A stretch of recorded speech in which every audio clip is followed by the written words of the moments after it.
Qual é a diferença entre individualismo e egoísmo? Todo mundo tem que chegar no final do mês com muito mais receita do que despesa. Se a pessoa começa a ter mais despesa do que receita, ela começa a ter problemas, né?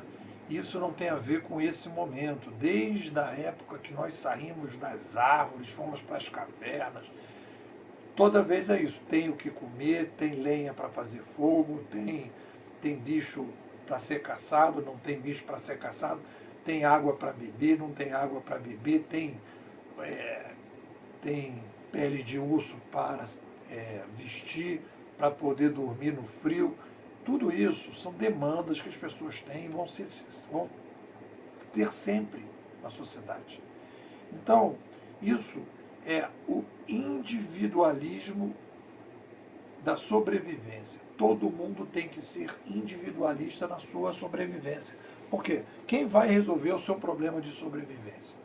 Não adianta você fingir que alguém vai resolver o seu problema de sobrevivência, porque não vai, você vai ter que resolver. Você vai ter que estudar, você vai ter que fazer uma prova, depois você vai ter que arranjar um trabalho, depois você vai ter que ter um salário, você vai montar a sua empresa, você vai ter que ter mais receita que despesa, para você chegar no final do mês e dizer, não, beleza, está tudo tranquilo. Isso é o individualismo. O egoísmo é quando você quer resolver este problema que você tem e você começa a forçar a barra na sociedade. Você começa a querer que as trocas que são estabelecidas na sociedade para você resolver o seu problema individual sejam forçadas. E aí você começa, então, num processo de pensar no seu problema e você começa a não se preocupar com o individualismo dos outros. Ou seja, você quer impor aos outros uma determinada demanda que você tem, sem que você estabeleça uma relação de troca aberta, sem que você estabeleça uma relação de ganha-ganha com as pessoas. Você sempre quer sobrepor às pessoas aquilo que você acha que deveria ser um direito seu.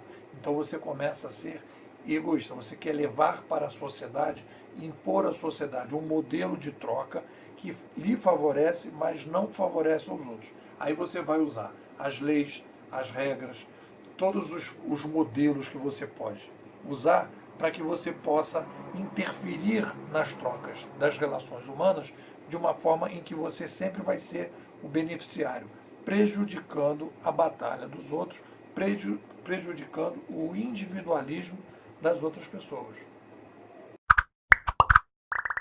Aí você vai me perguntar, o que é mais premente na sociedade? O que acaba acontecendo na sociedade?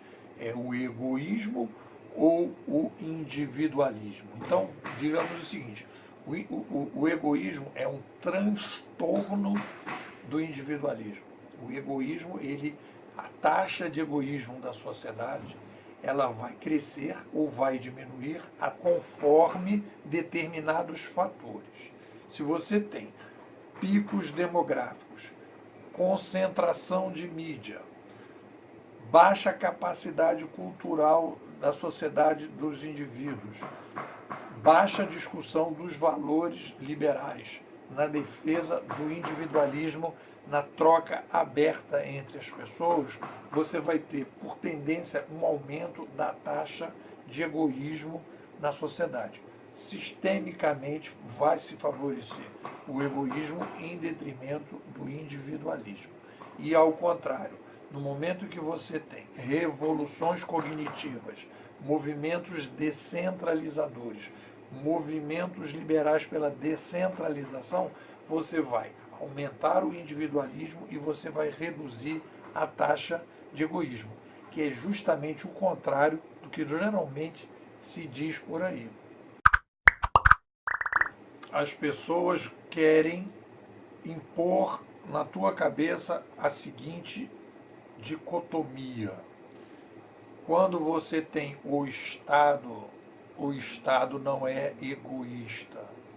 E quando você tem mercado, o mercado é egoísta. Então vamos aumentar o tamanho do Estado para reduzir o egoísmo na sociedade. Essa base é uma base católica que vem da igreja do padre lá, que o padre é um cara que está resolvido. O problema sexual ele não tem, o problema afetivo ele não tem, o problema de trabalho ele não tem problema nenhum. Então ele é quase como se fosse um santo na terra.